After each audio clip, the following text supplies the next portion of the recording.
Hello guys, good morning. Aru efel dekhise gute dukano agphale gute pat gute pat pori ase. To mur ei gari dua machine tut juntu pressure ase, juntu force ase, etu iman du ei pat khini theli dibo moi apnalok dekhaisu. Etu hoy gol apuna Italian made hoy pump tu.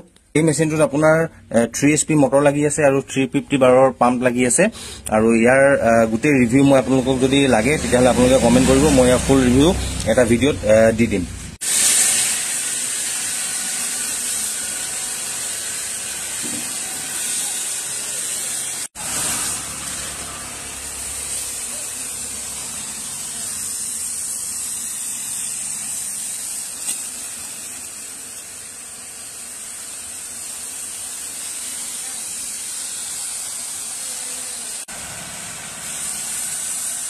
Yeah.